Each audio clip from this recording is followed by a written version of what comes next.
Minta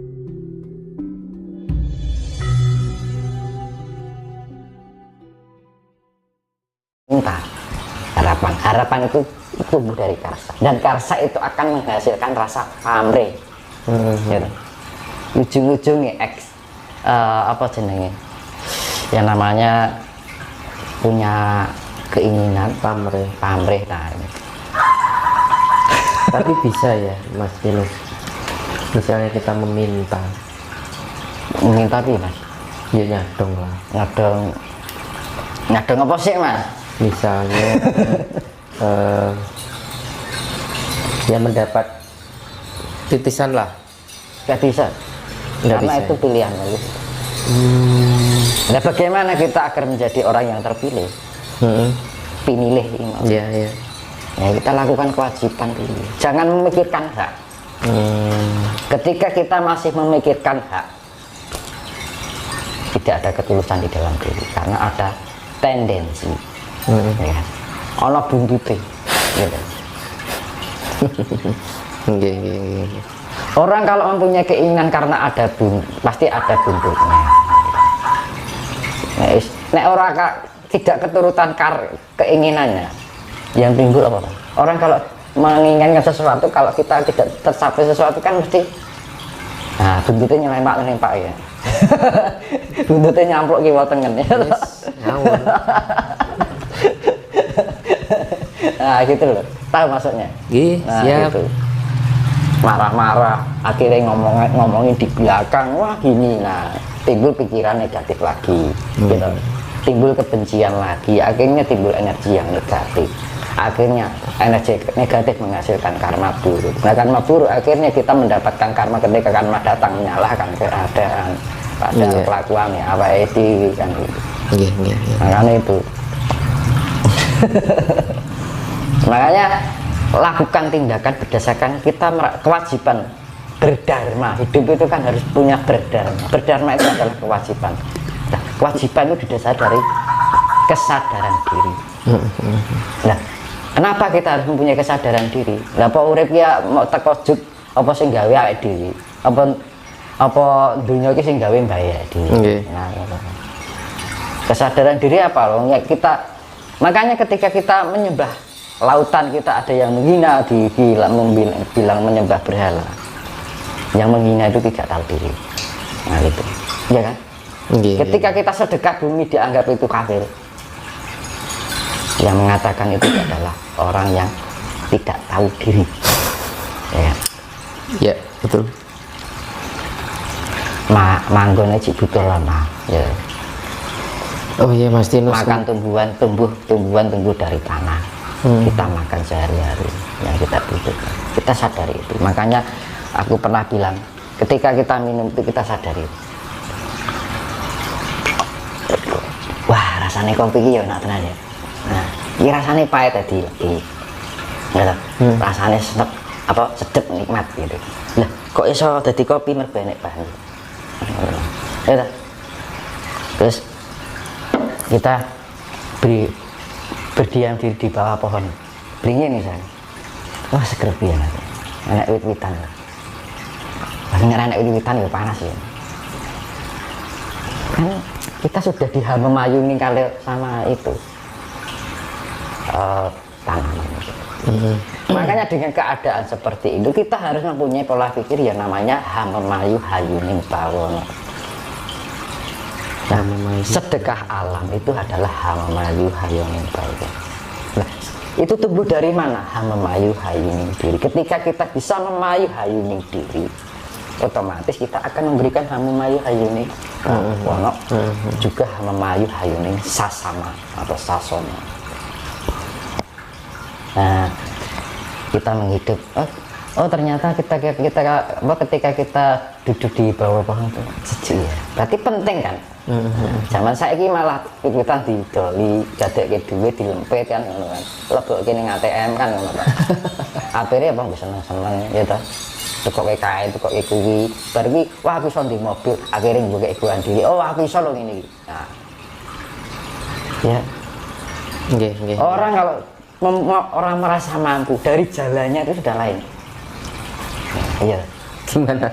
nek wong masa ora duwe misale. Wong enggak punya.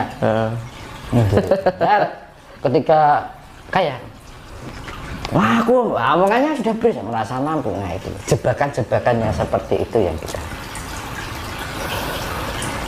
waspadai. Nah, kan itu makanya kan saya kembalikan pada ajaran budi pekerti luhur orang Jawa, ya kan. Makanya di zaman ini penagihan eyang sab perjanjian eyang sabdo palon ini yang dikembalikan.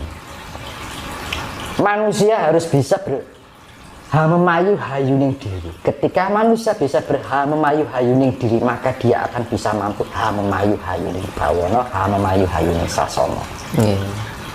Memayu hayuning bawono itu apa? Diartikan memayu itu artinya diambil kata dasar adalah ayu. Ayu itu adalah keindahan. Itu artinya suatu kata kerja. Ya. Mengindahkan bawono. Kita mengindahkan alam semesta ini. Memayu hayuning sasono, kita mengindahkan sesama kita. Dengan cara apa? Tepo sariro, ranganing sariro, bagi ini teman. Untuk orang untuk sariro, memayu hayuning diri, kita mempercantik diri kita. Tapi yang sekarang ya dicantikin ragawinya.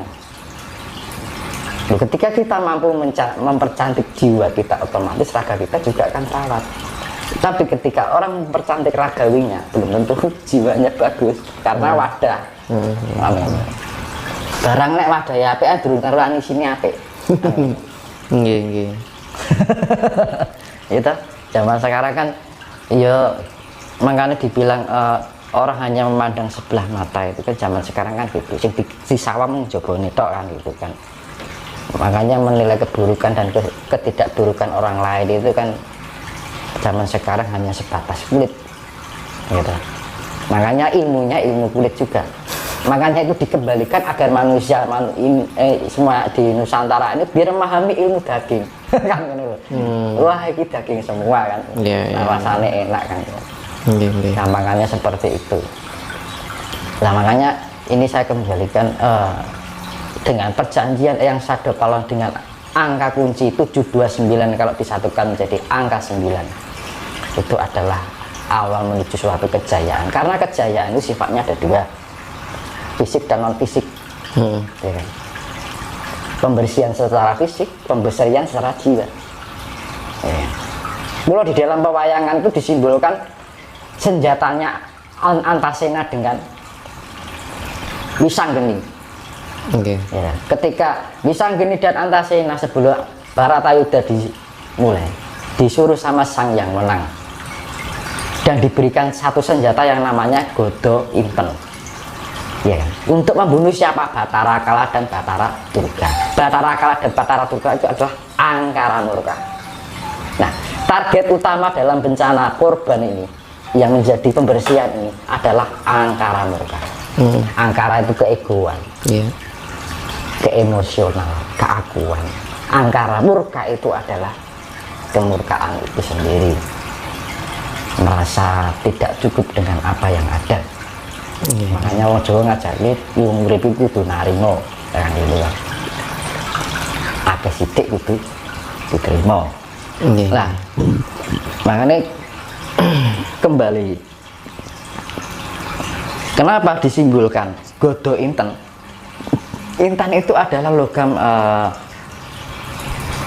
paling keras, batu mutiara yang paling keras, ya kan. Dan ketika dilihat itu bening sekali, beningnya melebihi beningnya air malah, bahkan cahayanya bisa mengkilau, berkilau indah, keindahan. Nah, dengan kebeningan itu, kebeningan jiwa itu, orang akan mempunyai cahaya yang sangat indah sekali, dan bisa ketika mendapatkan cahaya, pancaran itu menjadi indah, pancawarna. Makanya kan belian itu warnanya pancawarna, macam-macam, putih tapi bisa menghasilkan cahaya apa aja. Magiku ini, ya kan? Kalau orang Jawa ngarani poncowarna, dalam arti aneka warna. Bahasa Indonesia. Nah, Dengan kerasnya itu, nah ini untuk memukul gada itu. Makanya di dalam Antaséna dan Wisanggeni itu gambarannya Isa Al-Masih membersihkan dengan jiwa itu, dengan cahaya kebeningan yang menghasilkan cahaya indah itu sendiri. Cahaya indah itu adalah kedamaian surgawi, nirwana. Ya, Antaséna kebeningan ini. Nah, ini pemukul, ini simbol air yang keras. Nah, itu sifatnya fisik dan non fisik. Ya, pertama dibersihkan secara jiwa yang non fisiknya, yang si fisiknya adalah yaitu tadi. Antaséna itu ibaratnya kalau Wisanggeni itu Isa Al-Masih dengan pembersihan cinta kasih, ilmu cinta kasih. Nah, sing Antaséna itu yang disifatkan adalah Nabi Khidir, penguasa samudra. Lah Wisanggeni itu makanya Wisanggeni dibilang itu titisannya sang yang menang. Maka dibilang Isa Al-Masih, kalau orang Nasrani dibilang putra Allah. Wis padha wae to, Mas. Cuma istilah. Antaséna itu Nabi Khidir penguasa samudra, ya wis bani plus air yang sifatnya keras. Nah itu simbol dua sifat fisik dan non fisik. Maka di dalam pewayangan ini kedua peran itu diberikan senjata yang namanya Godo Inteng. Yang keras untuk memukul yang keras, yang fisik untuk memukul yang itu dengan mulai ada kata istilah muncul menang tan ngasorake digdaya tanpa aji, ya kan? Dengan kasih itu sendiri. Ketika kita bisa menang tanpa ngasorake itu kita menang tanpa merendahkan. Luruk tanpa bolo. Luruk tanpa bolo itu dengan kita sendiri, kita bisa merangkul semua, menciptakan kedamaian, kerukunan. Akhirnya tercipta keharmonisan, keharmonisan tercipta kedamaian. Ya kan?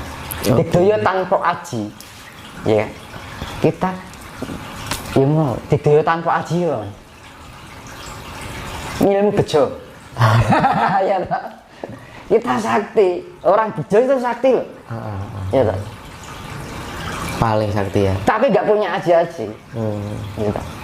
Kayak itu orang bejo. Nerimo. Nah itu tadi. Makanya nguruk tanpa bulu itu ya kasih itu tadi. Energi kasih, cahaya kasih, pancaran kasih itu yang bisa menyelamatkan diri kita. Akhirnya kita mempunyai saudara yang banyak.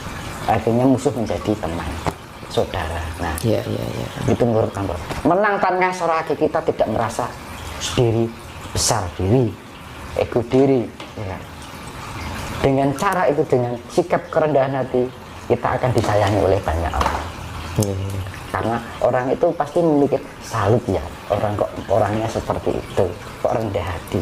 Ini anak nyawang mau tinggi hati kan yang nganyel gitu Mas. Beda kalau jenengan bertemu dengan orang yang nanti, iya Mas. Makanya orang Jawa mengajarkan tentang kehidupan yang penuh tata krama, sopan santun, anda pasor. Nyuwun sewu, badhe nderek teng kengking, ya kan? Orang Jawa. Gitu. Nah itu budi pekerti Jawa yang harus perlu kembali dibangun kembali, dibangkitkan kembali. Untuk apa? Memayu hayuning pawono itu sendiri. Makanya kenapa di dalam serat Sabda Palong Loyo Genggong itu pepestine nusa wis tekan janji kapitung jaman lagi mau. Terus kapitung 500 warsa bakal balik marang Gomo Budi. Gomo Budi itu dalam arti ageman, kita harus mempunyai busana itu sendiri. Ya. Berarti ini sudah ada 500 tahun atau lebih? Ya itu kan orang dulu kan hitung-hitungannya kan rata-rata. Orang tuh saklek 500. Perkiraan ya. Gitu kan. Karena perhitungan itu orang dulu itu bukan pakai angka. Jadi